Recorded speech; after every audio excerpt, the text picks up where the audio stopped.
La grippe H1N1, on vous en a beaucoup parlé cet hiver, mais désormais l'épidémie est derrière nous. Pourtant, vous êtes très nombreux à vous poser des questions. Fallait-il commander autant de vaccins? Fallait-il mettre un tel dispositif en place? Les parlementaires français ont décidé de former une commission d'enquête sur la grippe A.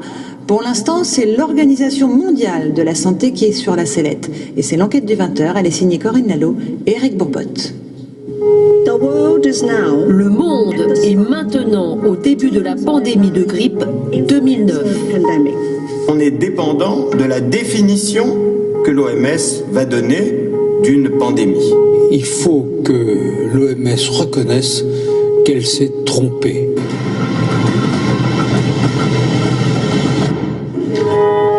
Conseil de l'Europe, janvier dernier. Audition exceptionnelle autour d'une question. L'Organisation mondiale de la santé a-t-elle exagéré l'ampleur de la grippe A? Le docteur Vaudargue en est persuadé. Cet expert en santé publique et ancien député a obtenu la création d'une commission d'enquête. Ils ont dit que ça soit une pandémie dangereuse, mais c'est justement une grippe normale qui est très faible même. Et comme ça, c'était une fausse pandémie.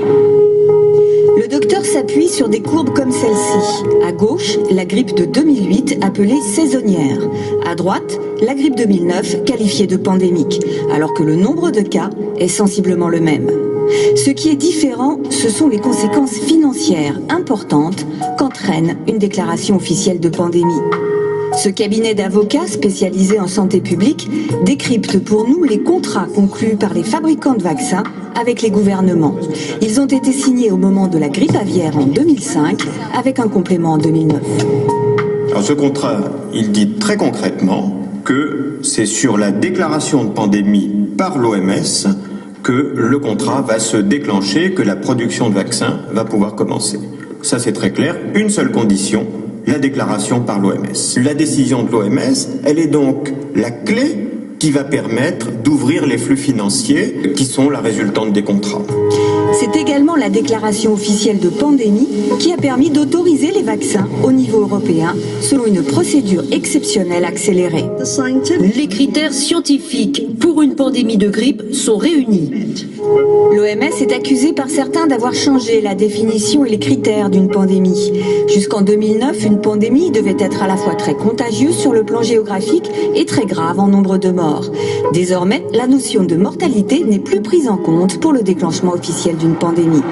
Invité par le Conseil de l'Europe à s'expliquer sur la question, le numéro 2 de l'OMS surprend l'Assemblée en affirmant « Il y a une confusion ici et j'espère la dissiper. Qu'il y ait beaucoup de morts n'a jamais fait partie d'une pandémie telle que l'OMS l'a définie. » Pourtant, nous nous sommes procuré une photo du site officiel de l'OMS tel qu'il apparaissait en mai dernier. On peut y lire « Une pandémie entraîne un nombre énorme de morts et de malades ». Désormais, sur la même page, une pandémie n'est plus qu'une épidémie mondiale. La notion de mort a disparu. Certains épidémiologistes n'en reviennent pas. Je pense que la gravité d'une maladie doit jouer un rôle majeur dans la définition d'une pandémie. Sinon, vous pouvez définir un simple rhume comme une pandémie et vacciner contre le rhume. Le professeur Gentilini, qui s'était en juillet dernier élevé contre ce qu'il appelait une pandémie de l'indécence, s'avoue surpris par cette nouvelle définition de l'OMS. Ça c'est nouveau, ne pas prendre en compte les critères de gravité. Une pandémie, qu'est-ce que c'est? Le terme fait peur et ça a été manipulé avec adresse. On a voulu effrayer en utilisant le terme pandémique. L'OMS a-t-elle agi sous l'influence des laboratoires pharmaceutiques?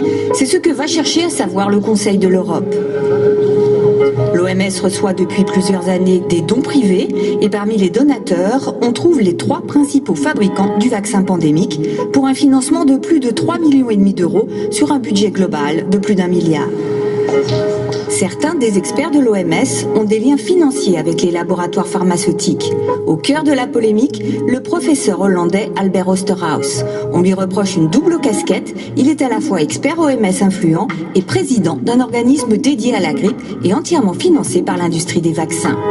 Au siège de l'OMS, à Genève, on réfute tout conflit d'intérêts. la question n'est pas s'il y a des gens qui ont des contacts avec l'industrie pharmaceutique, mais plutôt est-ce que les personnes qui ont du contact avec l'industrie pharmaceutique auraient pu influencer les décisions de l'OMS, et la réponse est non.